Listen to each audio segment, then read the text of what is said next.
तो अब हम सीखने वाले वर्जन कंट्रोल सिस्टम के बारे में कि वर्जन कंट्रोल सिस्टम होता क्या है। उस वर्जन कंट्रोल सिस्टम में भी हम किस चीज़ को सीखेंगे, हम गिट को सीखेंगे एंड गिटहब को सीखेंगे।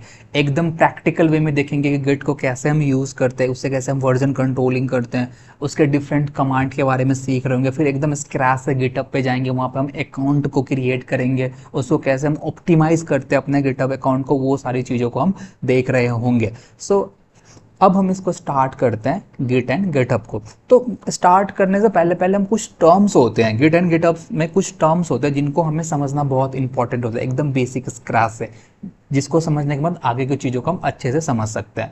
तो पहला टर्म है what is version control system, कि वर्जन कंट्रोल सिस्टम हमारा होता क्या है, व्हाट इज़ VCS। सो इसको हम एक रियल वर्ल्ड एग्जांपल के थ्रू समझते हैं। फॉर मान लो अमेजोन की ऐप है। अब अमेजोन की ऐप सबके फ़ोन में क्या है, इंस्टॉल है, ठीक है। अब एक चीज़ हम नोटिस करते हैं कि हमें टाइम टू टाइम हमें क्या होती है, ऐप की अपडेट्स आती रहती है।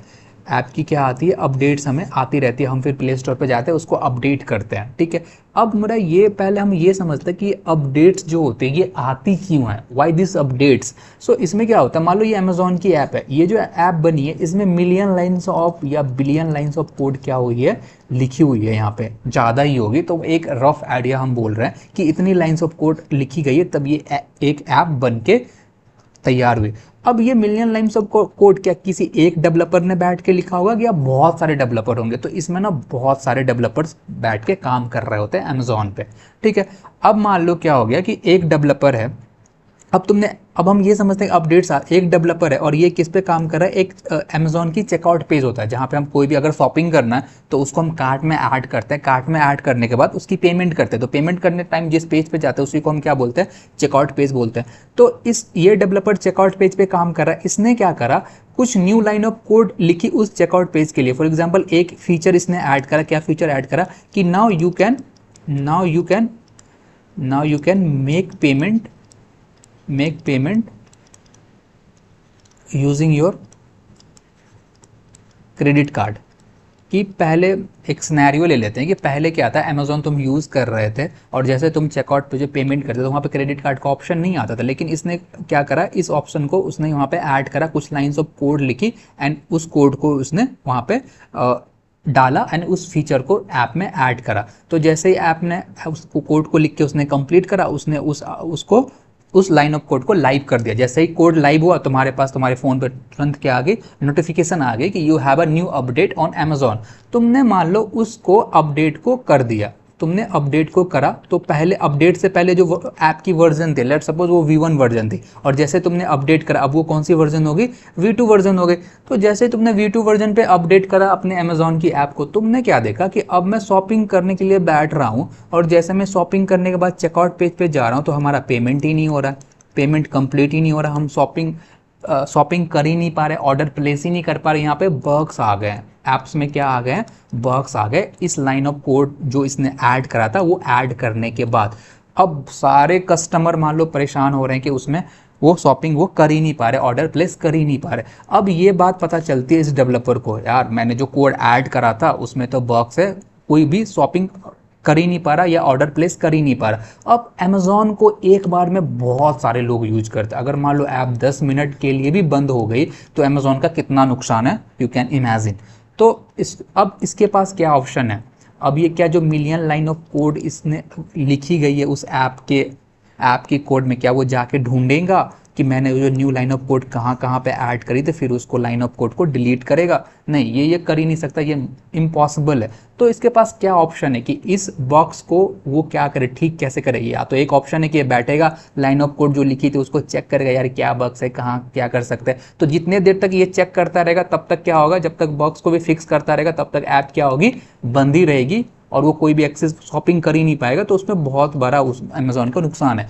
तो यहाँ पे आता है VCS, वर्जन कंट्रोल सिस्टम। ये क्या करेगा, VCS का यूज करेगा। VCS क्या करेगा, ये जो नया वर्जन V2 लाइव है, ये जो नया वर्जन V2 लाइव है, ये क्या करेगा, VCS का यूज करके इस नए वर्जन से डायरेक्टली ये शिफ्ट कर जाएगा पुराने वर्जन V1 पे और वो V1 वर्जन को लाइव कर देगा। और जो यूज़र होंगे उसी अब नए वर्जन को यूज़ ना करके जो V1 वर्जन था उसी को वो लोग यूज कर रहे होंगे। सो इसको बोलते हैं वर्जन कंट्रोल सिस्टम। तो वर्जन कंट्रोल सिस्टम हमें क्या करता है, किसी भी न्यू वर्जन से दूसरे वर्जन पे शिफ्ट करने में हेल्प करता है। अगर हमारा पूरा नया वर्जन था तो नया वर्जन से हम पुराने वर्जन पर डायरेक्टली शिफ्ट कर सकते हैं। अगर हमारा पुराना वर्जन से नया वर्जन पे हमें शिफ्ट करना तो वो भी हम डायरेक्टली कर सकते हैं। You can think of it time machine. अब टाइम मशीन क्या करता था, अगर मान लो ये मेरा टाइम मशीन है तो टाइम मशीन का यूज करके हम क्या कर सकते थे, इसका यूज करके हम तो बहुत आगे फ्यूचर में जा सकते हैं, या टाइम मशीन का यूज करके हम पास्ट में भी जा सकते थे। तो सेम काम करता है version control system. Version control का यूज करके तुम नेक्स्ट वर्जन पे भी जा सकते हो। अगर नेक्स्ट वर्जन में कुछ प्रॉब्लम है तो उसका यूज करके तुम प्रीवियस वर्जन पे भी शिफ्ट कर सकते हो। So this is called version control system. कि वर्जन कंट्रोल सिस्टम कुछ नहीं करता, बस एक वर्जन से दूसरे वर्जन पे शिफ्ट करने में हमें हेल्प करता है। और ये वर्जन कंट्रोल में हम शिफ्ट करने में हम कर क्या रहे हैं, अपने वर्जन को क्या कर रहे हैं, कंट्रोल कर रहे हैं यहाँ पे। तो this is what we call version control system. इसको हमने एक रियल वर्ल्ड एग्जांपल के थ्रू समझा। अब हम देखते हैं हमारे पास type of version control system कितने होते हैं। तो हमारे पास 3 टाइप के वर्जन कंट्रोल सिस्टम होते हैं। एक होता है लोकलाइज वर्जन कंट्रोल सिस्टम, एक होता है सेंट्रलाइज वर्जन कंट्रोल, एक होता है डिस्ट्रीब्यूटेड वर्जन कंट्रोल सिस्टम। ठीक है, अब ये लोकलाइज वर्जन कंट्रोल सिस्टम क्या होता है, सेंट्रलाइज क्या होता है, डिस्ट्रीब्यूटेड क्या होता है, ये समझते हैं। अभी हमने क्या देखा था कि हम वर्जन को कंट्रोल करते हैं। फॉर एग्जांपल, अब वर्जन को कंट्रोल कैसे करते हैं, तो हम क्या करते हैं कि मान लो हमने यहाँ पे हमने एक फाइल क्रिएट करा, तो इसके अंदर हमने V1 वर्जन बोल दिया इसको। फिर कुछ चेंजेस करे हमने, फिर से कुछ कोड चेंजेस करे या कुछ भी चेंज करा, तो उससे हमारा वर्जन 2 बना, तो उसको हमने फाइल एक फोल्डर बना के सेव कर दिया, उसको हमने V2 बोल दिया। फिर कुछ चेंजेस करे तो हमारा वर्जन 3 बना, उसको हमने क्या बोल दिया यहाँ पे, V3 बोल दिया। तो ऐसे ऐसे वर्जन को हम डिफरेंट फोल्डर में क्या करते जाते हैं, सेव करते जाते हैं। अगर हम ये वर्जन कंट्रोलिंग सिस्टम जो हम कर रहे हैं V1 V2 V3, अगर हम ये अपने लैपटॉप या अपने कंप्यूटर पे लोकली कर रहे हैं, कहाँ कर रहे हैं, अपने कंप्यूटर पे या अपने लैपटॉप पे लोकली कर रहे हैं, तो इसी को मैं क्या बोलूँगा, लोकलाइज वर्जन कंट्रोल सिस्टम बोलूँगा। कि मान लो मेरा एक लैपटॉप है, इस लैपटॉप पे ही मैंने डिफरेंट फोल्डर बना रखे हैं ऐसे, और इसको मैंने फोल्डर को एक को V1 नाम दे दिया, एक को V2 नाम दे दिया, एक को V3 नाम दे दिया। अब मान लो ये सेम केस सिनेरियो हम अप्लाई करते हैं अमेजोन के केस में, कि अमेजोन की ऐप बनी, ये ऐप का कोड है, ये एक फाइल है।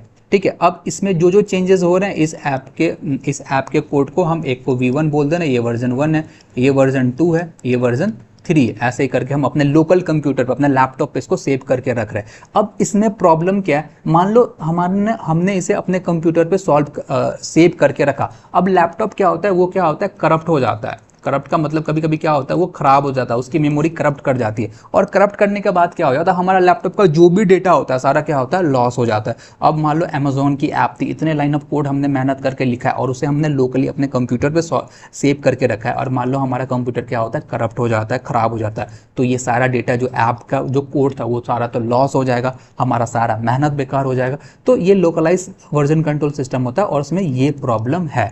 तो इसी प्रॉब्लम को सॉल्व करने के लिए हमारा कौन सा वर्जन कंट्रोल आया, सेंट्रलाइज वर्जन कंट्रोल सिस्टम आया। सेंट्रलाइज वर्जन कंट्रोल सिस्टम में क्या करते हैं, हम अपने लैपटॉप पे कोई वर्जन को सेव करके नहीं रखते, किसी फाइल को सेव करके नहीं रखते, हम सेंट्रलाइज पे रखते हैं। सेंट्रलाइज का मतलब क्या है, एक हम सर्वर लेते हैं, उस सर्वर पे हम क्या करके रखते हैं, अपने वर्जन के फाइल को सेव करके रखते हैं। सर्वर का मतलब क्या होगा, कोई भी वेबसाइट है उस पर हम, कोई भी क्लाउड सर्विस है उस पर हम क्या करते हैं, अपने वर्जन को सेव करके रख रहे हैं। तो ऐसे को हम क्या बोलते हैं, सेंट्रलाइज वर्जन कंट्रोल सिस्टम बोलते हैं। अब इसमें भी प्रॉब्लम था। इसमें क्या प्रॉब्लम था, अगर मान लो सर्वर पे हमने सेव करके रखा, सर्वर भी क्या होता है, कभी कभी क्रैश हो जाता है। अगर सर्वर क्रैश हो गया हमारा, तो ये भी पूरा क्या हुआ, हमारा डेटा लॉस हो जाएगा। तो इसमें भी प्रॉब्लम थी। अब इस प्रॉब्लम को सॉल्व करने के लिए हमारा आया डिस्ट्रीब्यूटेड वर्जन कंट्रोल सिस्टम। अब इसमें हम क्या करते हैं, वर्जन कंट्रोलिंग करते हैं। हम क्या करते हैं, इसमें वर्जन कंट्रोलिंग करते हैं। अब वर्जन कंट्रोलिंग हम कहाँ पे करते हैं, एक तो हम अपने कंप्यूटर पे करते हैं, ठीक है, कंप्यूटर पे करते हैं, और एक हम कहाँ पे करते हैं, अपने सर्वर पे करते हैं। तो इसमें हम डिस्ट्रीब्यूटेड वर्जन कंट्रोल में हम क्या कर रहे हैं, हम दोनों ही चीज़ को हम कर रहे हैं। डिस्ट्रीब्यूटेड वर्जन कंट्रोल सिस्टम में क्या हो गया, दोनों ही जगह पे हम क्या कर रहे हैं, अपने वर्जन को कंट्रोल कर रहे हैं, लोकली भी कर रहे हैं। लोकली का मतलब क्या, हम अपने कंप्यूटर पे भी कर रहे हैं एंड हम अपने सर्वर पे भी कर रहे हैं। तो मान लो अगर कंप्यूटर का डेटा लॉस होता है तो सर्वर पे तो हमें मिल ही जाएगा, अगर सर्वर पे लॉस होता है तो कंप्यूटर पे हमें मिल ही जाएगा। तो ये अभी सबसे पॉपुलर जो वर्जन कंट्रोल अभी मार्केट में चल रहा है वो कौन सा चलता है, डिस्ट्रीब्यूटेड वर्जन कंट्रोल चलता है। तो हमने समझ लिया कि वर्जन कंट्रोल होते क्या है, हमने ये भी समझा कि टाइप्स ऑफ वर्जन कंट्रोल क्या होता है, लोकलाइज होता है, सेंट्रलाइज होता है, डिस्ट्रीब्यूटेड होता है। लोकलाइज का मतलब क्या होगा, सिंपल सा मतलब है अगर हम वर्जन कंट्रोलिंग अपने सिस्टम या अपने लोकल कंप्यूटर पे कर रहे हैं तो उसे हम क्या बोलते हैं, लोकलाइज वर्जन कंट्रोल सिस्टम बोलते हैं। अगर हम वर्जन कंट्रोलिंग किसी सर्वर पे कर रहे हैं, किसी भी वेबसाइट के पे अपने डेटा को स्टोर करके वहां पे कर रहे हैं, सर्वर पे स्टोर करके कर रहे हैं, तो उसे हम क्या बोलते हैं, सेंट्रलाइज वर्जन कंट्रोल सिस्टम बोलते हैं। और डिस्ट्रीब्यूटेड का मतलब क्या होता है, डिस्ट्रीब्यूटेड में हम वर्जन कंट्रोलिंग कहाँ करते हैं, एक तो हम अपने कंप्यूटर पे भी करते हैं एंड उसके साथ साथ अपने सर्वर पे भी करते हैं, दोनों जगह वर्जन कंट्रोलिंग करते हैं। उसी को हम क्या बोलते हैं, डिस्ट्रीब्यूटेड वर्जन कंट्रोलिंग सिस्टम बोलते हैं। और अभी सबसे ज्यादा यूज हमारा डिस्ट्रीब्यूटेड वर्जन कंट्रोल सिस्टम ही यूज होता है। सिस्टम होता क्या है और उसके कितने टाइप्स होते हैं वो हमने समझ लिया था। अब हम समझते हैं कि गिट क्या होता है। इसको भी हम एक रियल वर्ल्ड एग्जांपल के थ्रू समझ रहे होंगे कि गिट होता क्या है। फॉर एग्जांपल कि मान लो आप किसी कंपनी में काम कर रहे हो, मान लो आप किसी कंपनी में काम कर रहे हो, है ना, आपको एक प्रोजेक्ट मिला करने के लिए, ठीक है, एक वेब डेवलपमेंट का प्रोजेक्ट मिला करने के लिए। अब प्रोजेक्ट में क्या है, अब प्रोजेक्ट जब भी आपको मिलेगा आप वन अलोन नहीं होगे, कोई एक अकेला आप अकेले पर्सन नहीं होंगे जो इस प्रोजेक्ट पे काम करेगा। इस प्रोजेक्ट पे मल्टीपल पर्सन काम कर रहे होंगे, मल्टीपल पर्सन, कोई फ्रंट एंड बना रहा होगा, कोई फ्रंट एंड बना रहा होगा, कोई बैक एंड बनाएगा, कोई टेस्टिंग करेगा, कोई बग्स को फिक्स कर रहा होगा। तो this are the different person who we are working on a project. कोई भी प्रोजेक्ट मिलता है उसमें मल्टीपल लोग काम करते हैं। मान लो आपने फ्रंट एंड का प्रोजेक्ट, फ्रंट एंड का कोड लिखा, कोई बंदा है बैक एंड का कोड लिख रहा है, कोई बंदा है बग्स को फिक्स कर रहा है।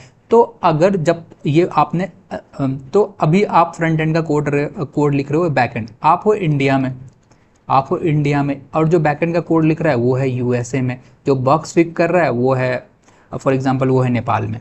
ओके, तो अब यहाँ पे प्रॉब्लम क्या आएगी, प्रोजेक्ट तो पूरा कंप्लीट तभी होगा जब सारा कोड कंबाइन होगा, लाइक फ्रंट एंड का भी कोड कंबाइन होगा, बैक एंड का भी कोड कंबाइन होगा, बग्स भी फिक्स हो जाएंगे, तभी प्रोजेक्ट बनेगा। अब हमारे पास क्या प्रॉब्लम है कि ये जो फ्रंट एंड का कोड है और बैक एंड का कोड है, हम इन सारे कोड को कंबाइन कैसे करेंगे। आप फ्रंट एंड का कोड बैक एंड वाले को कैसे शेयर करोगे, कैसे वो कोड कंबाइन होंगे, यूएसए से कोड कैसे शेयर होगा आपके पास। तो क्या हम व्हाट्सएप पे कोड शेयर करेंगे, नहीं, ऐसा हम बिल्कुल भी नहीं करते हैं। इस कंडीशन में हमारा यूज होता है गिट का यूज होता है। गिट क्या करता है कि ये हमारे चेंजेस को ट्रैक करता है कि हमारे कोड में कब क्या चेंजेज हुए, किसने कब क्या चेंजेस करे, और ये हमें कोलैबोरेटिव कोडिंग में हेल्प करता है। कोलैबोरेटिव कोडिंग का मतलब क्या है कि एक प्रोजेक्ट्स पे जब मल्टीपल पर्सन काम कर रहे हैं तो वो आपस में कोलैब करते हैं by using git and GitHub.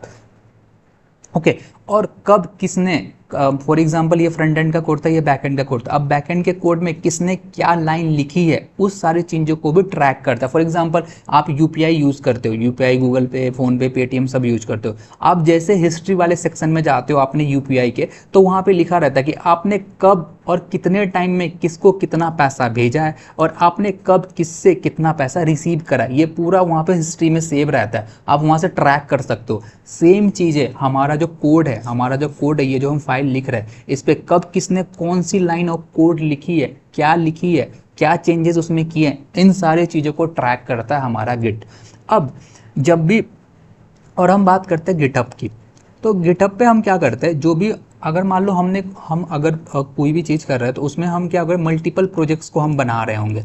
अब मल्टीपल प्रोजेक्ट्स बनाएंगे तो प्रोजेक्ट्स में हम क्या करेंगे, डिफरेंट टाइप ऑफ कोड लिख रहे होंगे। अब ये प्रोजेक्ट को हम सेव कहाँ करके रखेंगे, इस प्रोजेक्ट्स को कोड को सेव कहाँ करके रखेंगे। अगर हम अपने लैपटॉप पे करके रखते हैं तो मान लो हमारा लैपटॉप कभी क्रैश हो गया तो हम हमारा सारा प्रोजेक्ट किया, उसके बाद हम क्या करेंगे, इंटरव्यू में जाएंगे, इंटरव्यू देने जाएंगे, तो इंटरव्यूअर को हमें प्रोजेक्ट दिखाना पड़ता है, उसके कोड दिखाने पड़ते हैं। तो क्या हम हर जगह अपना लैपटॉप लेके जाते जाएंगे और वहाँ पे दिखाएंगे ये देखो ये है हमारा प्रोजेक्ट, ये है हमारा कोड, नहीं, ये हम बिल्कुल नहीं करते हैं। उस केस में हम क्या करते हैं, जो भी हमने कोड लिखा उसको हम कोड को कहाँ पे पुश कर सकते हैं, गिटहब पे पुश कर सकते हैं, गिटहब पे उसको हम प्लेस करके रख सकते हैं। और जो भी हम क्या करेंगे, जो भी हम वो बनाएंगे, लाइक जो भी हम रेज्यूमे बनाएंगे, उसमें जो प्रोजेक्ट वाला सेक्शन होगा, उस प्रोजेक्ट वाले सेक्शन में हम क्या करेंगे, अपना जो भी गिटहब का जहाँ पे हमने कोड लिखा है, जहाँ पे हमने कोड रखा है, उसका हम क्या करेंगे, यहाँ पे लिंक लगा देंगे। सो अगर हमारा एक स्ट्रॉन्ग गिटहब प्रोफाइल होता है हमारे पास, तो ये बहुत ही आउटस्टैंडिंग एक हमें लुक देता है हमारे इंटरव्यू में, हमें एक एज देता है, हमें एक एक्स्ट्रा बेनिफिट देता है, हम इंटरव्यू में स्टैंड आउट कर सकते हैं। सो हमारे लिए ये बहुत इंपॉर्टेंट होता है कि हम एक important and strong GitHub profile को बना के रखें, जो हमारे इंटरव्यू में हमें बहुत ज़्यादा हेल्प कर रहा होगा। सो अभी के लिए हमें समझ में आ गया गिट क्या करता है। गिट एक डिस्ट्रीब्यूटेड वर्जन कंट्रोल सिस्टम है। यह क्या करता है, कोलैबोरेटिव कोडिंग में काम करता है। ये कोलैबोरेटिव कोडिंग का मतलब क्या है कि जब एक प्रोजेक्ट पे मल्टीपल बंदे बैठ के काम करेंगे तो वहाँ पे कोलैबोरेटिव कोडिंग गिट का यूज़ होगा। उसके साथ साथ जो भी चेंजेस होते हैं हमारे कोड में, वो ट्रैक करता है। उसके साथ साथ एक स्ट्रॉन्ग गिट एंड गिटहब का प्रोफाइल हमारे पास होना बहुत ज़रूरी है, क्योंकि ये हमें स्टैंड आउट करता है हमारे इंटरव्यू में।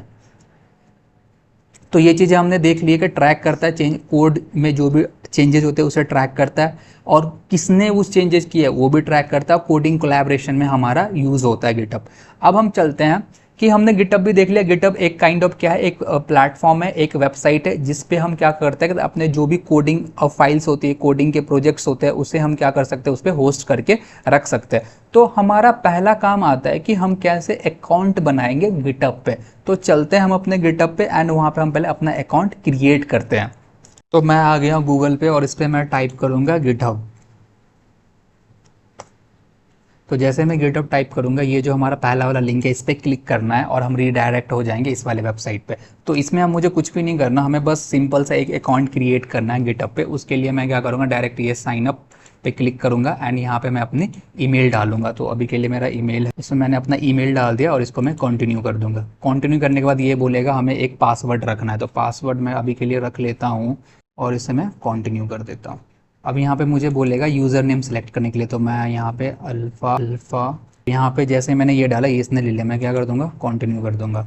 अब इसमें तो मैं कंटिन्यू कर दूंगा। तो हमने इस पजल को सॉल्व कर दिया है। अब मैं इसे पासवर्ड को सेव कर लेता हूँ और हमारे ईमेल पे क्या होगा, एक ये वाले ईमेल पे एक वो जाएगा, OTP जाएगा, हमें यहाँ पे क्या करना है, इंटर करना है उसे दिया। अब मैं इसे साइन इन कर लूँगा। साइन इन करने के बाद how many teams you are, ये वो मैं जस्ट मी कर देता हूँ। आर स्टूडेंट, मैं स्टूडेंट कर देता हूँ, यहाँ पे कंटिन्यू कर देता हूँ। यहाँ से इसको मैं अभी के लिए स्किप कर दूंगा, कुछ भी नहीं है यहाँ पे, तो कंटिन्यू फॉर फ्री कर दूंगा मैं यहाँ पे। ठीक है, तो जैसे मैं कंटिन्यू करूँगा मुझे एक ऐसा प्रोफाइल खुल के आ जाएगा। अभी बहुत मैसी दिख रहा होगा, कुछ समझ में नहीं होगा। अभी हम इस पूरे प्रोफाइल को देखेंगे, इसमें क्या फंक्शनैलिटी है, रेपो क्या होता है, ये सारी चीज़ें होती क्या है। तो अभी के लिए मैं अपने यहाँ पे चलता हूँ एंड यानी यहाँ पे चलता हूँ एंड यहाँ पे मैं योर प्रोफाइल पे क्लिक करता हूँ। तो हमारा कुछ ऐसा प्रोफाइल खुल के आ जाएगा, ये कुछ ऐसा दिख रहा है। जो ये कंट्रीब्यूशन लास्ट ईयर है ना, ये क्या हमारा टैप है, इसमें हमारी कंसिस्टेंसी दिखेंगी, हमने कब कब यूज़ करा है इसे। ठीक है, तो अभी के लिए हमारा प्रोफाइल बहुत ही गंदा दिख रहा है। अभी हम इसे ऑप्टिमाइज़ भी करते हैं। मैं जैसे एडिट प्रोफाइल पे क्लिक करूँगा तो यहाँ पे नेम पूछ रहा है, तो नेम पे मैं डाल देता हूँ अल्फ़ा इंटर्न। बायो में डाल देता हूँ, आप कुछ भी बायो अपने हिसाब से रख सकते हैं जो भी आपको सूट करे। For example you are a computer science student, तो you are can write about your skills like I am a full stack web developer, और भी जो चीज़ें आप करते हो, like if you are a data science enthusiasm, you can put all those thing into that. तो pronounce में आपको क्या करना चाहिए, ही और हिम। उसके बाद आप अगर किसी कंपनी में इंटर्न हो, कुछ भी हो, वो डाल सकते हो। अपने सोशल लिंक्स यहाँ पे अटैच कर सकते हो, ईमेल डाल सकते हो। मैं तो यहाँ पे ईमेल डाल देना, अपनी कोई पर्सनल पोर्टफोलियो वेबसाइट है तो वो डाल सकते हो। यहाँ पे मैं अभी के लिए डाल देता हूँ dot alpha intern dot in, ये डाल देता हूँ। उसके बाद सोशल के जो भी लिंक्स लाइक इंस्टाग्राम है, लिंक्डइन है, वो सारी चीज़ें यहाँ पर डाल के आपको सेव करना है इसे। तो अभी के लिए मैं इतने को क्या करता हूँ, सेव कर देता हूँ। तो ये हमारा हो चुका है एंड उसके बाद अब मैं देखता हूँ कि यहाँ पे आपको पहले प्रोफाइल पिक्चर यहाँ पे लगा लेना है। यहाँ पे जो भी प्रोफाइल पिक्चर हो आपका, उसे यहाँ पे डाल देना है। ओके, अभी तो हमारा प्रोफाइल बहुत ही बोरिंग सा दिख रहा है। अब हम इसे क्या करते हैं, थोड़ा सा इंटरेस्टिंग बनाते हैं, थोड़ा सा कूल बनाते हैं इसे। तो मैं इस प्लस वाले आइकन पे क्लिक करूँगा एंड न्यू रेपोजिटरी पे क्लिक करूँगा। यहाँ पे रेपोजिटरी क्या होता है ये हम आगे देखेंगे, अभी बस हमें करते जाना है। तो यहाँ पे रेपोजिटरी नेम में जो मेरा यूज़र नेम होगा, यहाँ पे जो भी मेरा यूज़र नेम है, इसी को मैं कॉपी करूँगा। तो ये जो मेरा यूज़र नेम है, मैं इसी को कॉपी करता हूँ एंड इसको यहाँ पे पेस्ट कर देता हूँ। ठीक है, पब्लिक रखूँगा मैं इसको, और यहाँ पे से क्लिक कर दूंगा ऐड अ रीडमी फाइल और उसको मैं रिपोजिटरी क्रिएट कर दूंगा। ठीक है, ये हमारा रिपोजिटरी क्रिएट होके आ चुका है। अब हम क्या करेंगे, एक न्यू टैब पे आते हैं, न्यू टैब खोलते हैं और यहाँ पे सर्च करते हैं GitHub profile readme generator, GitHub profile readme generator. ठीक है, तो इस वाले पे मैं क्लिक कर देता हूँ एंड यहाँ पे ये वाला इंटरसेक्शन हमारा खुल के आ जाएगा। हाँ, तो अब यहाँ पे लिखना है हाई आई एम, अपना नाम डाल देना। मैं अभी के लिए यहाँ पे अल्फ़ा इंटर्न डाल देता हूँ, सब टाइटल में डाल देना what ever your interest is. अभी के लिए मैं यही रखता हूँ। I am currently working on, कोई भी प्रोजेक्ट नेम, यहाँ पे कोई भी प्रोजेक्ट नेम हो सकता है तो वो प्रोजेक्ट नेम डाल देना। अभी के लिए मैं कुछ भी नहीं डाल रहा हूँ। आई एम करंटली लर्निंग, तो अभी क्या कर रहे हो, क्या हम लर्न कर रहे हैं ये इसमें डाल सकते। फॉर एग्जांपल मैं डाल देता हूँ web development data science, data science, ये सारे आस्क मी अबाउट। हम यहाँ पे तुम वेब डेवलपमेंट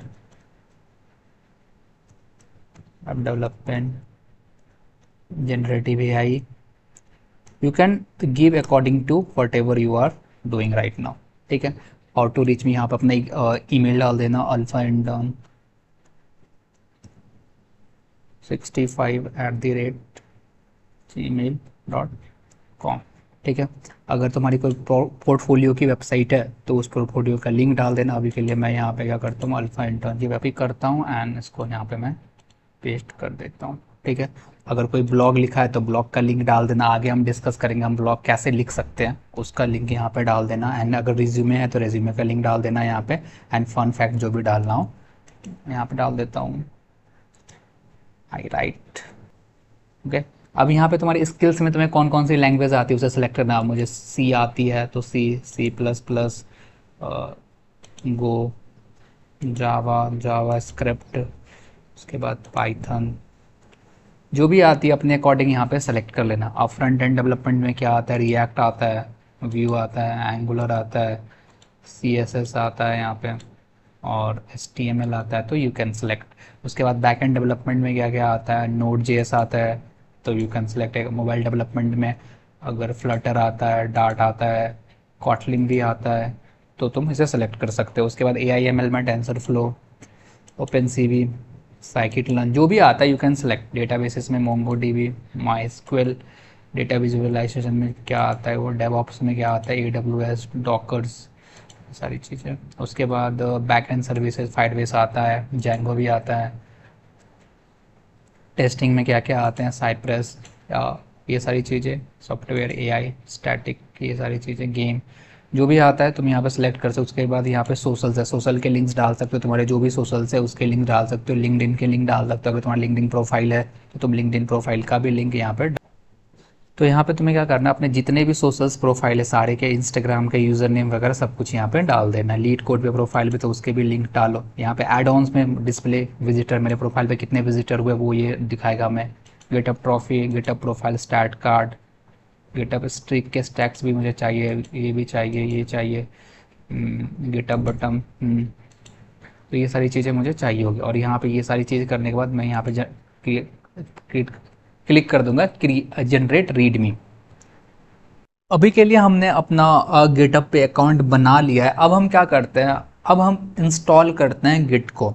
ओके, तो हम चलते हैं अपने मैं आता हूँ अपने गूगल पे यानी यहाँ पे लिखता हूँ इंस्टॉल गिट,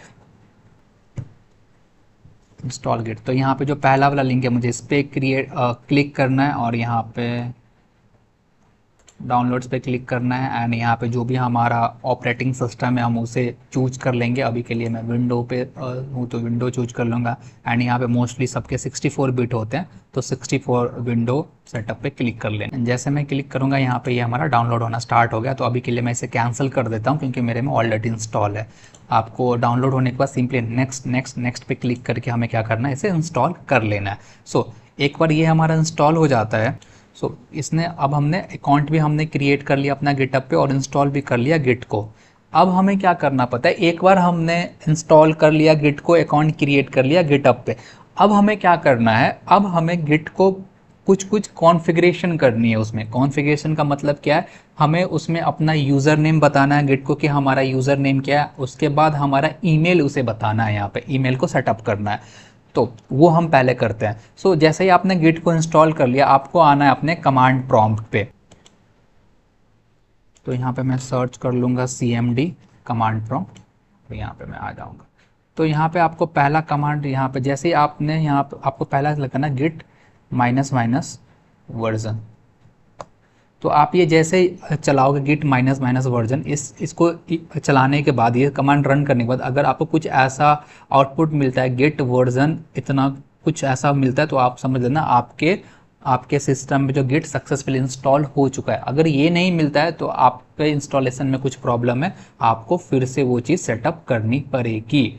तो अभी के लिए मैंने चेक कर लिया कि हाँ गिट मेरे में सेटअप हो चुका। अब मुझे इसमें गिट में कॉन्फ़िगर करना होगा अपना यूज़र नेम और अपना ईमेल आईडी। तो उसके लिए मैं ये वाली कमांड को कॉपी करूँगा, गिट कॉन्फ़िग करने के लिए मैंने अपना कमांड प्रॉम्प्ट खोल लिया। अब मैं गूगल पे आ जाऊँगा। तो यहाँ पे क्या है, यूज़र नेम को सेटअप करने के लिए मैं ये कमांड कॉपी करूँगा, आपको भी सेम कमांड कॉपी करना है यहाँ पे, एंड इसे पेस्ट। अब मैंने इसे पेस्ट कर दिया। अब इसमें क्या करना है, मुझे कुछ कुछ चेंजेस करना है यहाँ पे। तो git config minus minus global user dot name में कुछ कुछ चेंजेस करने हैं। तो यहाँ पे अंडर डॉट, इसके अंदर आपको अपना यूज़र नेम डालना। अब यूज़र नेम कहाँ मिलेगा, आपको अपने गिट हब के अकाउंट पे जाना, वहाँ से अपना यूज़र नेम कॉपी कर लेना है। मेक श्योर करना कि जो आपका यूज़र नेम है वहाँ पे वो सेम यूज़र नेम आप वहाँ पे डालो, तभी वो कॉन्फ़िग हो पाएगा। तो अभी के लिए हमारा यूज़र नेम क्या है, अल्फ़ा इंटर्न 78। तो इसको मैं क्या करूँगा, कॉपी कर लूँगा, कंट्रोल C करूँगा, एंड यहाँ पे आके मैं इसे पेस्ट कर दूँगा। पेस्ट करके मैं कितना इंटर करूँगा, यहाँ पे ये मेरा हो चुका है। अब हमें ईमेल कॉन्फ़िग, तो ईमेल कॉन्फ़िग करने के लिए मैं ये वाला कमांड कॉपी करूँगा एंड इसको कंट्रोल C करूँगा एंड आऊँगा अपने कमांड प्रॉम्प्ट पे, और यहाँ पे मैं इसे क्या कर दूँगा, पेस्ट कर दूँगा। अब इस ईमेल के अंदर मेक श्योर करना आप वही सेम टू सेम ईमेल डालो जो ईमेल आपने अपना गिटहब का अकाउंट क्रिएट करने टाइम डाला था। ओके ठीक है, मैंने ये ईमेल डाला था। इस ईमेल को जैसे ही जो भी ईमेल था मैंने डाल दिया। अब मैं यहाँ पे इंटर करूँगा। जैसे इंटर करूँगा मेरा यूज़र नेम और मेरा ईमेल आईडी दोनों कॉन्फ़िग हो चुका है। चेक करना है कि जो भी हमने ईमेल और यूज़र नेम डाला है वो कॉन्फ़िग हुआ कि नहीं है, वो भी हम कर सकते हैं। यहाँ पे हम कमांड लिखेंगे git config user dot name. तो यहाँ पे जैसे ही मैं ये कमांड रन करूँगा, यहाँ पे देखना जो भी मैंने यूज़र नेम डाला था ये यहाँ पे आ चुका है। उसी तरह अगर मैं लिखता हूँ git config user dot email, तो यहाँ पे देखना जो भी मैंने ईमेल भी करा था वो भी यहाँ पे आ चुका है। तो यू नीड टू चेक कि एक बार चेक कर लेना ये कॉन्फ़िग हुआ है कि नहीं हुआ। अगर ये कमांड रन करने के बाद तुम्हारा यूज़र नेम और ईमेल दिखा रहा है तो यू आर ऑल सेट, तुम्हारा वो कॉन्फ़िग हो चुका है। तो अब हम आ जाते हैं अपने github.com अपना जो हमारा प्रोफाइल है उस पर, और इसमें हम एक रेपोजिटरी क्रिएट करके देखते हैं और उसमें कुछ कुछ कमांड हम सीखते हैं क्या क्या चीज़ें होती है वहाँ पे। सो मैं यहाँ पे आ जाऊँगा अपने इस github.com अपने डैशबोर्ड पे, एंड यहाँ पे न्यू पे क्लिक करूँगा। एंड न्यू पे जैसे ही क्लिक करूंगा, अब यहाँ पे देखते हैं कि रिपोजिटरी होता है क्या है। रिपोजिटरी का मतलब क्या होता है, सिंपल सा चीज़ है, जो हम अपने कंप्यूटर पे जो हम फोल्डर बनाते हैं ना, जो हम फोल्डर बनाते हैं उसी फोल्डर का नाम इन्होंने रिपोजिटरी यहाँ पे कर दिया है। इसको शॉर्ट में हम रेपो बोलते हैं। पूल बनने के लिए इन्होंने बस उसका नाम क्या रख दिया, रेपो रख दिया। तो अभी हम क्या कर रहे हैं, रिपोजिटरी बनाने के मतलब हम क्या कर रहे हैं, एक फोल्डर क्रिएट कर रहे हैं। तो इस फोल्डर का नाम मैं कुछ भी दे देता हूँ, यहाँ पे ले देता हूँ टेस्टिंग इस फोल्डर का नाम दे देता हूँ, ठीक है। और इसे मैं अभी के लिए पब्लिक एंड प्राइवेट है यहाँ पे, तो अभी के लिए पब्लिक करूँगा। सेम है कि जैसा आप उसमें इंस्टाग्राम में पब्लिक एंड प्राइवेट होता है वही चीज़ यहाँ पे भी पब्लिक करोगे तो सब कोई दिखेगा, आपके इस फोल्डर को प्राइवेट करोगे तो कोई भी नहीं दिखेगा। डिस्क्रिप्शन में आप डाल सकते हो इस फोल्डर में आप करने क्या वाले और सारी डिटेल्स डाल सकते हो। जैसे मैं यहाँ पर आम लर्निंग गिटहब, ठीक है, एंड गेट, ओके आप डाल सकते हो यहाँ पे, ओके। और अभी के लिए मैं क्या करूँगा, ऐड अ रीडमी फाइल पे क्लिक कर दूंगा, ठीक है। उसके बाद क्रिएट रेपोजिटरी यहाँ पे कर दूंगा, ठीक है। जैसे ही करूँगा हमारा ये फोल्डर बन के आ गया, आई मीन रेपो बन के आ गया। और हम पहला कमांड जो यहाँ पे सीखते हैं वो है क्लोन कमांड, कि हम किसी भी गिटहब के फोल्डर को यानी गिटहब के रेपो को क्लोन कैसे करते हैं। सो उसके लिए मैं आ जाता हूँ अपने डेस्कटॉप पे, एंड यहाँ पे मैं एक न्यू फोल्डर मैं यहाँ पे एक न्यू फोल्डर बना लेता हूँ, इसका नाम रख देता हूँ लर्निंग। ठीक है, इसको मैं ओके, ये ऑलरेडी एग्जिस्ट करता है यहाँ पे, तो इसका नाम मैं रख देता हूँ हाय। ये भी एग्जिस्ट करता है, तो इसका मैं नाम रख देता हूँ कुछ AI। ठीक है, हाँ, तो हमारा ये फोल्डर बन चुका है। अब इस फोल्डर को मैं क्या करता हूँ, VS कोड के साथ खोल लेता हूँ। ठीक है, VS कोड के साथ मैंने इसे खोल लिया यहाँ पे। ठीक है, मैं ना तुम्हें दो वर्ड का पहले मतलब समझाता हूँ यहाँ पे, जो मैं बहुत फ्रिक्वेंटली यूज़ करूँगा। एक जो दो वर्ड का जो बहुत ही फ्रिक्वेंटली यूज़ होगा वो है एक लोकल और एक हमारा एक रिमोट। ठीक है, जब भी मैं लोकल बोलूँगा, लोकल का मतलब क्या होता है, मैं अपने कंप्यूटर की बात कर रहा हूँ, कंप्यूटर की बात कर रहा हूँ। रिमोट का मतलब होता है मैं किसी भी सर्वर की बात कर रहा हूँ, किसी भी सर्वर की बात कर रहा हूँ। अब कोई भी लोकल का मतलब क्या हो, अगर मैं फोल्डर बना रहा हूँ, फोल्डर बना रहा हूँ, कहाँ बनाऊंगा, अपने डेस्कटॉप पे बना रहा हूँ, मैं कहाँ बना रहा हूँ, अपने कंप्यूटर पे बना रहा हूँ, तो इसको मैं क्या बोलूँगा, लोकल बोलूँगा। अगर मैं किसी फोल्डर में से कोई भी कंटेंट को क्या कर रहा हूँ, कॉपी कर रहा हूँ और दूसरे फोल्डर में क्या कर रहा हूँ, मैं पेस्ट कर रहा हूँ, तो ये मैं कहाँ कर रहा हूँ, लोकली कर रहा हूँ, क्योंकि ये मैं कहाँ पे कर रहा हूँ, अपने कंप्यूटर पे कर रहा हूँ। तो लोकल वो होता है जो भी हम अपने कंप्यूटर पे करेंगे, बिना किसी इंटरनेट कनेक्शन के करेंगे, वो सारी क्या होगा, लोकल होगी। रिमोट क्या होगा, कोई भी सर्वर। सर्वर का मतलब क्या है, मैं किसी वेबसाइट पे गया, मैं किसी वेबसाइट पे गया और उस वेबसाइट पे जाके मैं वहाँ पे कोई एक्टिविटी कर रहा हूँ, कुछ भी लिख रहा हूँ। लाइक मैं एक वेबसाइट पे गया, मैं वहाँ पे ब्लॉग लिख रहा हूँ। मैं लिंक्डइन पे गया, लिंक्डइन एक वेबसाइट है, लिंक्डइन के वेबसाइट पे गया, वहाँ पे मैं एक कोई पोस्ट कर रहा हूँ, तो ये मैं कहाँ कर रहा हूँ, सर्वर पे कर रहा हूँ, तो इसको मैं क्या बोलूँगा, रिमोट बोलूँगा। सो इस दो वर्ड का हम बहुत फ्रीक्वेंटली अभी यूज़ कर रहे होंगे, लोकल और रिमोट का। सो मैंने यहाँ पे VS कोड को मैंने खोल लिया यहाँ पे, और यहाँ पे एक फोल्डर। अब हम देखते हैं कि हम किसी भी गिटहब के रेपो को क्लोन कैसे करते हैं। रेपो का मतलब पता है, सिंपल सा एक फोल्डर होता है और कुछ भी नहीं होता, उसे हम क्लोन कैसे करते हैं। ठीक है, तो यहाँ पे मैं आ गया हूँ, मैंने यही एक रेपो बनाया था, टेस्टिंग के नाम से एक फोल्डर बनाया था। मैं यहाँ पे देखना, ये कोड वाली बटन है। अब मैं इसे क्लिक करूँगा एंड इस पर जो ड्रॉप डाउन खुलेगा, इसको मैं क्या कर लूँगा, इस वाले लिंक को, इसको मैं क्या कर लूँगा, कॉपी कर लूँगा। ओके, कॉपी करने के बाद मैं आता हूँ अपने VS कोड पे एंड यहाँ पे टर्मिनल लिखता हूँ, न्यू टर्मिनल यहाँ पे करता हूँ। न्यू टर्मिनल करने के बाद मैं यहाँ पे एक कमांड चलाऊँगा, क्या, गिट क्लोन। क्या लिखूंगा, गिट क्लोन, एंड उसके बाद यहाँ पे मैं ये लिंक को पेस्ट कर दूंगा। मैंने क्या लिखा, गिट क्लोन, और उसके बाद वहाँ से जो मैंने लिंक कॉपी करी थी उसे मैंने पेस्ट कर दिया और मैं इसे इंटर कर दूंगा। ठीक है, जैसे ही मैंने इसे इंटर करा, यहाँ पे देखना, यहाँ पे एक फोल्डर आ गई है टेस्टिंग के नाम से। टेस्टिंग के नाम से एक फोल्डर आ गई है और इसके अंदर एक readme.md है, और readme के अंदर क्या लिखा हुआ, I am learning GitHub and git. तो अगर मैं चेक करूँ, मेरा जो जो मैंने रेपो बनाया था, ठीक है, उसके अंदर मैंने क्या करा था, तो यही तो बनाया था, टेस्टिंग के नाम से एक रेपो बनाया था, उसके अंदर एक रीडमी फाइल थी और उसके अंदर टेस्टिंग और ये चीज़ें लिखी हुई थी। इसका मतलब ये हुआ, जब भी हम क्लोन करते हैं, क्लोन का मतलब क्या होता है, जो भी हमारा रेपो का कंटेंट रहता है वो सारा का सारा हमारा कहाँ कॉपी होके आ जाता है, VS कोड में कॉपी होके आ जाता है। तो ये चीज़ें हमें समझ में आ गई, किसी भी गिटहब रेपो को हम क्लोन कैसे करेंगे यहाँ पे। अब मैं आ जाता हूँ अपने VS कोड पे, इसे मैं बंद कर देता हूँ। अभी देखो, अभी के लिए हमारा क्या है, ये दो लाइन इसमें लिखी हुई है readme.md में। अब मैं क्या करता हूँ, इसके अंदर एक लाइन और ऐड करता हूँ। मैं यहाँ पे लिख देता हूँ, हाय हाउ आर यू। ये मैंने यहाँ पे लिख दिया। अब मैं यहाँ पे दूसरे कमांड को समझूंगा, जो है गिट स्टेटस। अगर मैं यहाँ पे टर्मिनल पे क्लिक करता हूँ एंड यहाँ पे न्यू टर्मिनल पे जाता हूँ एंड यहाँ पे मैं डालता हूँ गिट स्टेटस। गिट स्टेटस एक कमांड होती है जो कि हमारे कोड का स्टेटस बताता है। तो जैसे मैं यहाँ पे गिट स्टेटस लिखूंगा एंड इसे इंटर करूंगा, ओके, तो देखना यहाँ पे मुझे एक एरर दे रहा है, fatal not a git repository और any parent directory dot git. अब यहाँ पे मुझे इस एरर को समझो, ये आ क्यों रहा है। देखो, अभी जो हमने गिट रेपो को क्लोन करा है वो किस में करा था, AI फोल्डर में करा था। ठीक है, AI फोल्डर में करा था, लेकिन जो हमारे readme.md फाइल है जिसमें हमने ये सारी चीज़ें अभी लिखी है, वो कहाँ पे, टेस्टिंग फोल्डर के अंदर है। ठीक है, लेकिन अभी के लिए तुम देखना, मैं अभी किस फोल्डर के अंदर हूँ, ये जो लास्ट में लिखा रहता है ना, वो हमारा फोल्डर का नाम होता है। तो हमें किस फोल्डर पे हूँ, AI फोल्डर पे हूँ, लेकिन हमारा जो readme.md फाइल है वो किस में है, टेस्टिंग में। तो मुझे AI वाले फोल्डर से किस फोल्डर पे जाना पड़ेगा, टेस्टिंग वाले फोल्डर पे जाना पड़ेगा। और एक फोल्डर दूसरे फोल्डर जाने के लिए मैं किसका यूज करता हूँ, CD। उसके बाद जिस फोल्डर में जाना है उस फोल्डर का मैं यहाँ पे नाम लिखा, मुझे टेस्टिंग में जाना है, तो TS TING, यहाँ पे टेस्टिंग लिख दिया। अब मैं इंटर करूँगा तो देखो अब जो पहले यहाँ पे लास्ट में EI आ रहा था, अब वहाँ पे क्या आ रहा है, टेस्टिंग आ रहा है। इसका मतलब मैं कौन से फोल्डर में आ चुका हूँ, टेस्टिंग फोल्डर में आ चुका हूँ। अभी हमें क्या समझना, गिट स्टेटस ये कमांड क्या करता है। तो जैसे मैं यहाँ पे गिट स्टेटस लिखता हूँ, यहाँ पे हमें देखना एक चीज़ आ गई है यहाँ पे, एक हमें स्टेटस, गिट स्टेटस से हम कोड का स्टेटस चेक करते हैं कि हमने अपने कोड फाइल में क्या क्या चेंजेस, क्या क्या स्टेटस है। तो यहाँ पे एक मुझे रेड लाइन से लिखा दिख रहा है मॉडिफाइड रीडमी डॉट MD।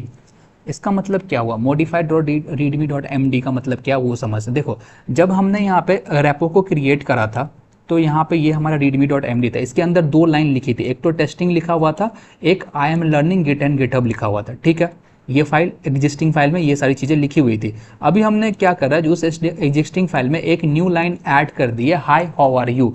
इसका मतलब क्या हुआ, जो हमारा गिटहब पे जो हमारा रीडमी डॉट MD था उसके अंदर हमने क्या करा है, एक लाइन को मॉडिफाई करा है, एक लाइन को मॉडिफाई करा है, कुछ कुछ हमने चेंजेस करे, इसीलिए ये हमें क्या दिखा रहा है, मॉडिफाइड यहाँ पे दिखा रहा है। ओके, अब मैं क्या करता हूँ, एक न्यू फाइल ही क्रिएट कर देता हूँ, index.html। ठीक है, अभी के लिए हमारा स्टेटस क्या था, मॉडिफाइड रीडमी डॉट MD। अब मैंने index.html ऐड करा और इसके अंदर मैं कुछ लाइन्स ऑफ कोड यहाँ पे ऐड कर देता हूँ। लाइक यहाँ पे मैं लिख देता हूँ पैराग्राफ। ओके, यहाँ पे मैं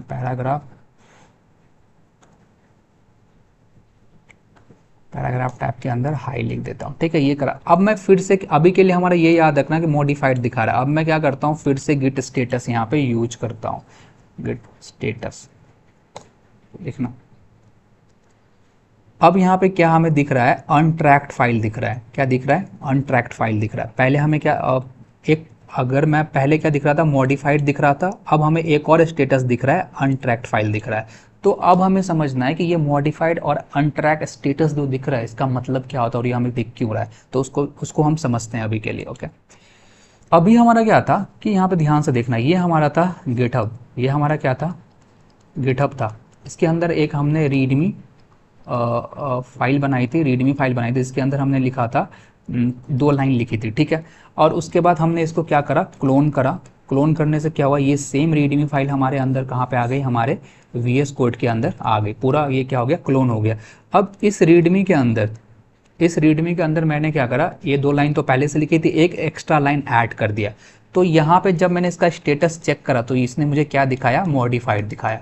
तो जब भी देखो, ये रीडमी फाइल जो है हमारे गिटहब पे भी एग्जिस्ट करती थी और यहाँ पे भी एग्जिस्ट करती है। एग्जिस्टिंग फाइल में बस मैंने क्या करा, एक लाइन ऑफ कोड ऐड करा या एक लाइन ऐड करा, तो वहाँ पे मुझे स्टेटस क्या दिखा, मॉडिफाइड दिखा। लेकिन फिर से मैंने क्या करा, एक इसमें ना चेंज करके, एक ये जो हमारी जो ये मेरे VS कोड पे था इसमें रीडमी में ना चेंज करके मैंने क्या करा, एक न्यू फाइल ही बना दी यहाँ पे, index.html। अब ये वाली फाइल जो है गिटहब पे एग्जिस्ट नहीं करती थी, ये मैंने सिर्फ VS कोड में बनाया है। ठीक है, अब जब मैंने न्यू फाइल यहाँ पे ऐड करा तो इसका स्टेटस क्या दिख रहा है,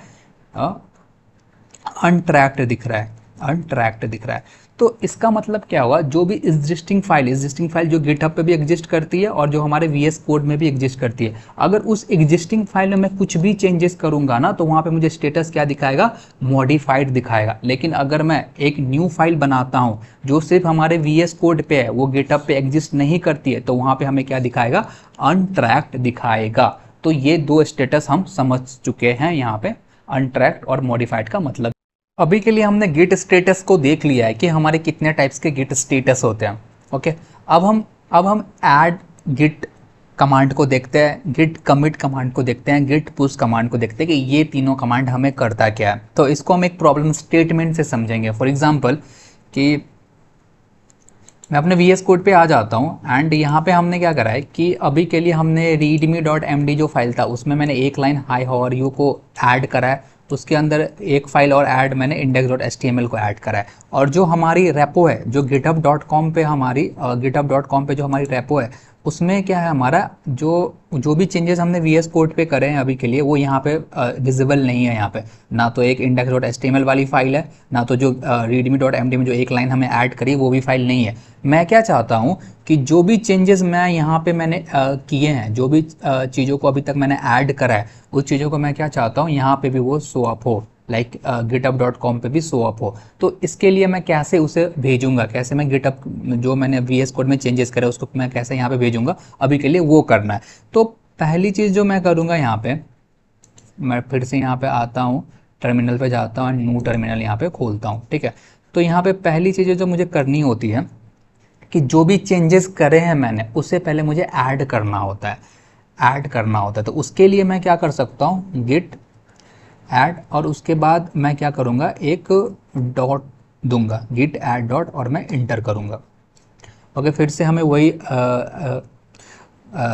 एरर मिला, fatal not a git repository, because हमने दूसरे फोल्डर में। तो हमें क्या लिखना है, CD टेस्टिंग में जाना है हमें, ठीक है। तो यहाँ पे मैं लिखूँगा गिट ऐड, और यहाँ पे डॉट दूंगा और इंटर कर दूंगा। जैसे ही मैंने लिखा गिट ऐड डॉट, ठीक है, अब मैं गिट स्टेटस चलाता हूँ, देखना क्या होगा, ठीक है। अब जो देखो, जो मेरा रेड में दिख रहा था मॉडिफाइड और न्यू फाइल, जो भी मेरा रेड में दिख रहा था, अब वो क्या हो चुका है, ग्रीन हो चुका है। मतलब जो भी चेंजेस मैंने किए उस सारे को मैंने क्या कर दिया, अब ऐड कर दिया है यहाँ पर, ठीक है। तो गिट स्टेटस में यहाँ पूरा ये ग्रीन हो चुका है, जो कि पहले रेड हमारा दिख रहा था। सो अब हमने गिट ऐड कर दिया, ठीक है। उसके बाद गिट स्टेटस हमने चेक करके देखा तो वो सारी चीज़ें हमें चेंजेस जो भी थी वो हमारी ऐड हो चुकी है। कमांड हमारा क्या है, तो गिट ऐड क्या करता है, command add changes in working directory, जो भी हमने चेंजेस करे उसको वर्किंग डायरेक्टरी में वो क्या करता है, ऐड कर देता है। उसके बाद गिट कमिट है। अब कमिट क्या करता है, हमने पहले क्या करा, चेंजेस करे, फिर चेंजेस को ऐड करा। अब ऐड करने के बाद हमें क्या करना होता है, उस चेंजेस को सेव करना होता है। फॉर एग्जाम्पल गिट कमिट का मतलब ये है कि रियल लाइफ में भी हम रिलेशनशिप में होते हैं, वहाँ हम कमिट करते हैं। कमिट करने का मतलब ये होता है कि for example you are in relationship with a girl, with a boy, तो वहाँ पे क्या करो, उसको कमिटमेंट दे रहे हो। कमिटमेंट देने का मतलब है क्या, कि तुम उसके साथ श्योर हो, कि तुम उसको लेके श्योर हो, तुम उसके बाद कॉन्फिडेंट हो, हाँ ये सारी चीजें हम दोनों रिलेशनशिप में आगे बढ़ सकते हैं। लाइक तुम्हें लेके मैं पूरा कॉन्फिडेंट हूँ, श्योर हूँ किया, we are very good to go with, right. तो उसी चीज को हम यहाँ पे भी करते हैं। अगर मैंने जो भी चेंजेस करे यहाँ पे, एक हमने ये हाई हाउ आर यू को ऐड करा, एक फाइल index.html को ऐड करा यहाँ पे, तो इन सारे चेंजेस को लेके मैं श्योर हूँ कि ये मेरे फाइनल चेंजेस है, अब तुम इसे क्या कर दो, सेव कर दो। तो उसके लिए मैं क्या करूँगा, गिट कमिट कमांड का यूज करूँगा। मैं क्या लिखूंगा, गिट कमिट -m। -m का मतलब क्या होता है, मैसेज, और उसके बाद मैं डबल कोट के अंदर हम अपना मैसेज लिखूंगा। मैसेज का मतलब क्या हो गया कि मैंने जो भी चेंजेस करे हैं इसमें, इस वाले गिट readme.md में, इसमें, तो उसको मैं मैसेज के फॉर्म में लिखूंगा कि मैंने क्या क्या चेंजेस करे हैं यहाँ पे। तो मैं लिख दूंगा मैंने जो भी ऐड करें वो, added new line in readme and added new file. तो मैंने ये चेंजेस करे थे यहाँ पे, इसीलिए मैंने ये सारी चीज़ें यहाँ पे डाल दी है कि मैंने एक न्यू लाइन ऐड करा है readme.md में, और एक न्यू फाइल index.html मैंने यहाँ पे क्या करा है, ऐड करा है। तुम हमेशा ट्राई करना कि जो भी तुम कमिट मैसेज दो, वो कुछ ऐसा मैसेज दो जो मीनिंगफुल हो, जिसे हमें देख के समझ में आ रहा है कि उस टाइम पे उसमें क्या चेंजेस हुई थी, ठीक है। मैंने कर दिया। ये करने के बाद हमारी सारी जो भी चेंजेस थे वो हमारी क्या हो चुकी है, सेव हो चुकी है। अब मुझे क्या करना है, इस वाले मैंने चेंजेस को ऐड कर दिया, उसे सेव भी कर दिया। अब ये सारे चेंजेस को मुझे कहाँ पे दिखाना है, हमारे इस github.com जो हमारा ये रेपो था इसके अंदर हमें लेके आना है। अभी तक ये आया नहीं है, तो उसके लिए मैं क्या करूँगा, पुश का यूज़ करूँगा, गिट पुश। पुश का मतलब क्या होता है, तुम इसे क्या कर दो, पुश कर दो, मतलब इसे तुम वहाँ पे डाल दो। गिट पुश ओरिजिन मेन, मैं क्या लिखूँगा, ओरिजिन मेन, और मैं जैसे ही लिख के इसे इंटर करूँगा, तो जैसे मैं गिट पुश ओरिजिन मेन करूँगा, हमारी जो भी चेंजेस थी हमारे VS कोड में वो हमारे गिट के रेपो पे चली जाएगी। सो अभी तक हमने क्या क्या सीख लिया है कि हम कैसे एक गिटहब के रेपो को क्या करते हैं, क्लोन करते हैं। क्लोन करना हमने सीख लिया। उसके बाद उसमें कैसे चेंजेस करते हैं, चेंजेस करके उनका स्टेटस कैसे हम देखते हैं, अनट्रैक्ड क्या होता है स्टेटस, अनट्रैक्ड स्टेटस क्या होता है, मॉडिफाइड क्या होता है, ये सारी चीज़ों को हमने देख लिया। फिर उस चेंजेस को कैसे हम गिटहब पे पुश करते हैं, ये सारी चीज़ें, और स्टेटस चेक करना, ये सारी चीज़ें अभी तक हमने सीख लिया है। तो हमारा माइलस्टोन 1 कंप्लीट हो चुका है यहाँ पे। अब हम अपना कंप्लीट करेंगे सेकेंड माइलस्टोन, जिसमें हम देखेंगे कि कैसे हम प्रोजेक्ट्स के इनिशिएशन अपने गिट अपने VS कोड से स्टार्ट करते हैं और डिफरेंट चीज़ों को हम सीखेंगे, लाइक गिट इनिट क्या होता है, गिट ऐड कमिट तो हम सीख ही चुके हैं प्रीवियस सेक्शन में।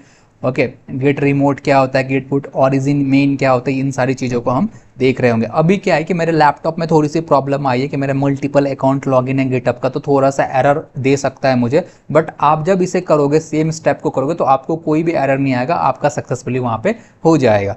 ठीक है, तो मैं आपको तो चलो इसमें हम पहले क्या करते हैं, पहले इस माइलस्टोन 2 को कंप्लीट करते हैं इसमें। तो मैं चलता हूँ अपने गिटहब के अकाउंट पे आ गया हूँ, यहाँ पे गिटहब अकाउंट पे मैं यहाँ पे क्या करूँगा, न्यू पे क्लिक करूँगा एंड फिर से एक रेपो यहाँ पे बना लूँगा। लाइक मैं यहाँ पे डेमो के नाम से एक क्या करता एक रेपो बना लेता हूँ, यहाँ पे मैं डाल दूँगा दिस इज़ डेमो। ठीक है, इसको मैं पब्लिक कर दूँ। अब मैं जो रीडमी फाइल को पिछली बार मैंने टिक करा था, इस बार मुझे टिक नहीं करना है। ठीक है, और जो सिंपली हम जो अभी जो मेथड फॉलो कर रहे हैं, जब भी हम कोई प्रोजेक्ट का इनिशिएशन करेंगे या प्रोजेक्ट स्टार्ट करेंगे, सेम मेथड हम फॉलो करेंगे। तो हम यहाँ पे क्या करते हैं, क्रिएट रिपोजिटरी यहाँ पे कर देते हैं। ठीक है, जैसे ही मैंने करा, यहाँ पे मुझे कुछ कमांड्स दिखेंगे, git init, git add me dot readme dot MD, ये सारी चीज़ें दिखेंगी। तो इस कमांड को एज इट इज़ मुझे चलाना है अपने प्रोजेक्ट वाले फोल्डर में। तो मैं अपने डेस्कटॉप पे आता हूँ, यहाँ पे मैं क्या करता हूँ, तो यहाँ पे मैं डेस्कटॉप पे आता हूँ, यहाँ पे मैं अपना पहले न्यू फोल्डर यहाँ पे क्रिएट कर लेता हूँ, एक और फोल्डर। तो इसके मतलब मैं लिख दूंगा PR। ठीक है, ये मैंने लिख दिया एंड इसको मैं VS कोड के साथ क्या कर लेता हूँ, पहले ओपन कर लेता हूँ ऐसा।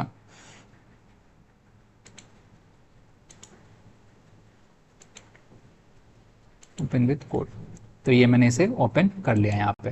ठीक है, अब मैं यहाँ पर जाऊँगा, टर्मिनल पे जाऊँगा, न्यू टर्मिनल पे क्लिक करूँगा एंड यहाँ पे ये चीज़ें हो गया। तो यहाँ से मैं आता हूँ, पहले से मैं साइड वाइज खोल लिया। तो पहला हमारा कमांड क्या है यहाँ पे, गिट इनिट।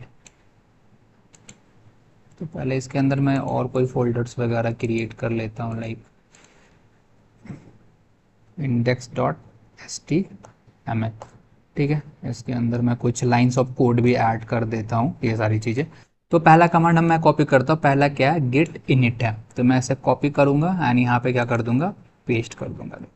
तो अभी गिट इनिट का मतलब क्या होता है, जैसे ही मैंने न्यू फोल्डर क्रिएट करा या न्यू प्रोजेक्ट स्टार्ट करा अपने लोकल सिस्टम पे, अपने कंप्यूटर पे, तो पहला कमांड जो हम चलाएंगे उसमें गिट इनिट चलाएंगे। गिट इनिट क्या करेगा कि हमारा जो फोल्डर है, जो भी मैंने प्रोजेक्ट्स के फोल्डर बना, उसमें गिट को इनिशिएट कर देगा। इनिशिएट करने का मतलब है कि हम क्या कर रहे हैं कि अपना न्यू फोल्डर बनाया और उसमें गिट को हम इनिशियलाइज कर रहे हैं, मतलब बता रहे हैं गिट देखो ये मेरा फोल्डर है, अब तुम इसमें अपना काम करना स्टार्ट कर दो। मतलब गिट को स्टार्ट कर रहे हैं अपने फोल्डर में by using git init function.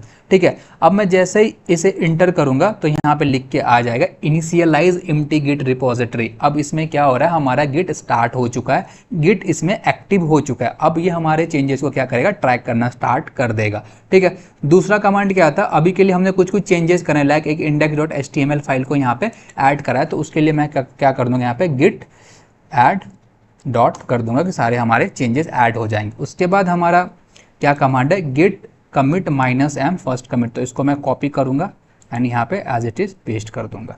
ठीक है, अब पेस्ट करने के बाद गिट ब्रांच ओरिजिन मेन, इसको भी मैं कॉपी करूंगा।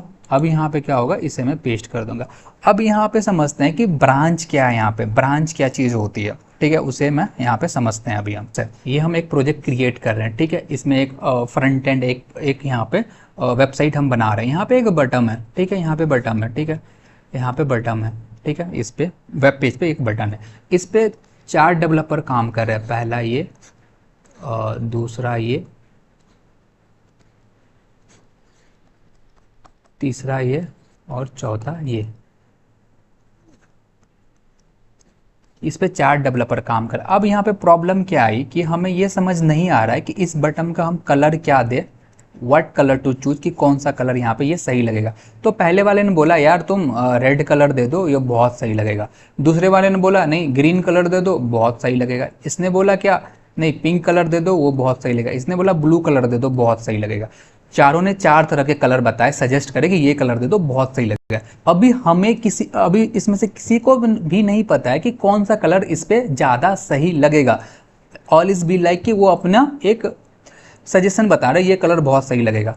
तो हमें पता ही नहीं है कि इस पर कौन सा कलर सही लगेगा, तो हम क्या करें, डायरेक्ट रेड ऐड कर दे, नहीं कर सकते बिकॉज क्या पता ये सही ना लगे। तो इस केस में क्या करते, तो ये हमारा मेन कॉपी है। मेन कॉपी का मतलब क्या हुआ, ये हमारा जो भी हम कोड लिख रहे हैं ना, कोड की मेन फाइल ये है, मेन कॉपी ये है। तो हम क्या करते हैं, इस मेन कॉपी की एक डिफरेंट कॉपीज बना लेते हैं, डिफरेंट कॉपीज बना लेते हैं। यहाँ पे 4 डेवलपर है तो इसकी कितनी कॉपी बन जाएगी, 4 कॉपीज इस main file, main code file की बन जाएगी। ठीक है, अब यहाँ पे सारे में बटन है। अब सारे क्या करेंगे, ये बंदा क्या करेगा, अपनी जो इसने मेन कॉपी थी, मेन कॉपी की जो इसने एक कॉपी बनाई, उसमें जो बटन था उसमें ये क्या कर देगा, रेड ऐड कर देगा। ठीक है, ये क्या कर देगा, इसने जो पिंक कलर बोला था इसमें क्या कर देगा, ये पिंक कर देगा, और इसमें ये ग्रीन कर देगा। सारे क्या करेंगे, अपने कलर को, जो भी कलर उसने सजेस्ट करा था उसमें वो क्या करेगा, कलर ऐड कर देगा। ऐड करने के बाद ये सारे चेक करेंगे कौन सी कलर सबसे अच्छी लग रही है। यहाँ पे अभी याद रखना, ये जो मेन फाइल थी, मेन फाइल में हमने कुछ भी ऐड नहीं करा। मेन फाइल की हमने क्या करी, एक कॉपी बना ली, और कॉपी में हमने सारे जो भी हमें चेंजेस सही लग रहे थे वो कलर इसमें ऐड करके देख लिया। तो चेंजेस करने के बाद हमें दिखा कि जो हमारा ये पिंक कलर है, ये पिंक कलर सबसे अच्छा दिख रहा है। तो सबने देख लिया, हाँ यार पिंक कलर सबसे बेटर दिख रहा है। अब ये क्या करेगा, ये पिंक कलर जो हमें सबसे बेटर दिख रहा है, अब ये क्या करेगा, ये रिक्वेस्ट करेगा, जो भी हमारा एक मेन फाइल है उसको एक बंदा हैंडल कर रहा होता है। ठीक है, उस बंदे के बाद रिक्वेस्ट करेगा कि यार इसमें ना बटन का कलर पिंक बहुत सही लग रहा है, मैंने पिंक कलर ऐड कर दिया, तुम इस चेंज को क्या कर लो, मेन फाइल में ऐड कर लो, या तुम इसमें इस चेंज को एक्सेप्ट कर लो। तो ये क्या करेगा, एक्सेप्ट कर लेगा, और यहाँ पे ये पिंक कलर देखना स्टार्ट हो जाएगा। सो इसी को जो हमने इसकी मेन फाइल में ना चेंज करते हुए हमने क्या करा, इसकी डिफरेंट कॉपीज बनाई ना, इसी कॉपीज को हम क्या बोलते हैं, ब्रांच बोलते हैं। ठीक है, इसी कॉपीज को क्या बोलते हैं, हम ब्रांच बोलते हैं। और जो हमारा मेन कॉपी होता है, मेन ब्रांच होता है, मेन होता है, उसी को हम क्या बोलते हैं, मेन ब्रांच बोलते हैं। ओके, आई होप समझ में आ गया होगा। तो हम चलते हैं एक बार अपने VS कोड पे, तो देखना मैंने क्या लिखा है यहाँ पे, गिट। तो गिट की कमांड है तो इसका मतलब गिट होता है। ठीक है, इसीलिए मैंने गिट लिखा। उसके बाद ब्रांच है, ब्रांच का मतलब क्या कर रहे हैं, हम ब्रांच बना रहे हैं। उसके बाद माइनस है, माइनस एम का मतलब क्या है, एक मेन ब्रांच कोई एग्जिस्ट कर रहा है। ठीक है, और यहाँ पे मेन क्या है, यहाँ पे ब्रांच का नाम है। ठीक है, ब्रांच का क्या है, नाम है। मेन ब्रांच का मतलब क्या, जो मेन कॉपी हम उसी में क्या कर रहे हैं, सारे चेंजेस को हम डाल रहे हैं। उसके बाद मैं क्या कर दूंगा, इसे एंटर कर दूंगा। ठीक है, उसके बाद हमारा क्या होता है कि ये वाली कॉपी करूंगा इस वाले कमांड को, और मैं यहाँ पे क्या कर दूंगा, इसे पेस्ट कर दूंगा। ठीक है, इस कमांड का क्या मतलब है, गेट रिमोट।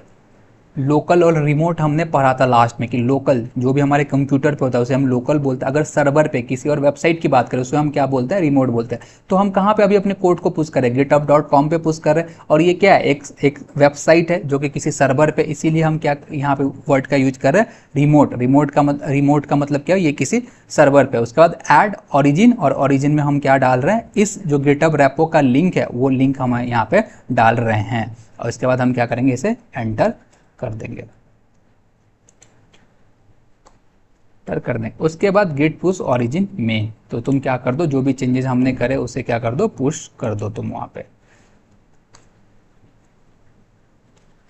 देखो जैसे ही मैंने करा, यहाँ पे मुझे एक एरर दे रहा है, लाइक ये एरर इसलिए दे रहा है क्योंकि मेरे लैपटॉप में मल्टीपल गिट के अकाउंट लॉगिन थे इससे पहले, और मैंने ये न्यू अकाउंट लॉगिन करा है, तो दोनों में कॉन्फ्लिक्ट हो रहा है किस में डालूं किस में ना डालूं।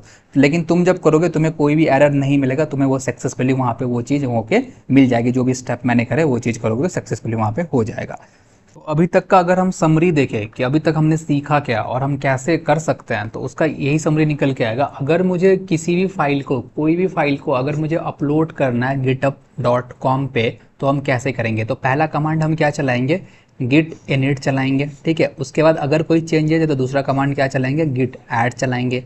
तीसरा कमांड क्या हुआ, git commit -m मैसेज चलाएंगे। ठीक है, git remote add origin, और उसके बाद लिंक ऑफ द रेपो, जो भी हमने रेपो को क्रिएट करा होगा उसका लिंक यहाँ पे हम डाल के ये वाला कमांड चलाएंगे। उसके बाद गिट पुश ऑरिजिन मेन करेंगे, तो हमारा जो भी फाइल होगा वो कहाँ हो जाएगा, लोकल सिस्टम से हमारे कहाँ चल जाएगा, रिमोट चला जाएगा github.com पे। ठीक है, उसके बाद अगर मुझे चेंजेस को डालने, अगर मान लो मैंने एग्जिस्टिंग फाइल में कुछ चेंजेस करे और चेंजेस को मुझे पुश करना है, तो मैं पहले क्या कमांड चलाऊंगा, git add चलाऊंगा। उसके बाद git commit -m मैसेज चलाऊंगा, और git push origin main चलाऊंगा। सो ये थी हमारी गिट एंड गिटअप की कहानी। अभी हमने पूरा बेसिक सीख लिया, जितना भी रिक्वायर्ड होता है हमें कोई भी प्रोजेक्ट्स को पुश करने के लिए, पुल करने के लिए, क्लोन करने के लिए, उन सारे बेसिक्स को हमने सीख लिया है अभी के लिए यहाँ पे। तो गिट एक बहुत ही इंपॉर्टेंट स्किल है जो हमें आनी चाहिए, जो हमें कोडिंग प्रोफाइल को और ज़्यादा बूस्ट करती है हमारे, ठीक है।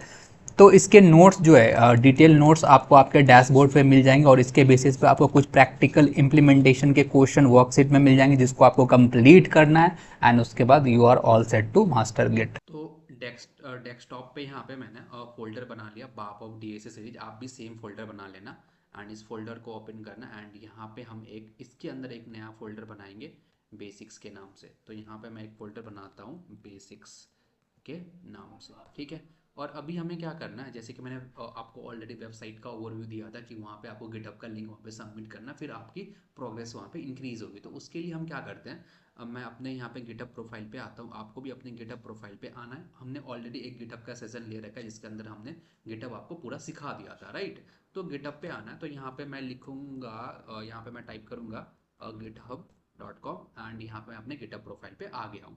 तो यहाँ पे आना है और यहाँ पे एक न्यू रेपो क्रिएट करना है। तो यहाँ पे मैं न्यू पे क्लिक करूंगा तो हमारा एक रेपो यहाँ पे क्रिएट कर लेना है। तो मैं यहाँ पे लिखता हूँ बाप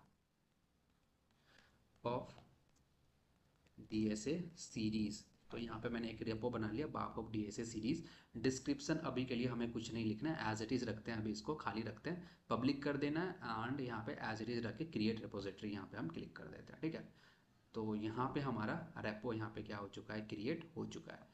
तो अब आते हैं अपने इस वाले फोल्डर को हम क्या करते हैं, अपने VS कोड के साथ ओपन कर लेते हैं। तो शो मोर ऑप्शन पे जाऊंगा एंड ओपन विथ कोड करूंगा।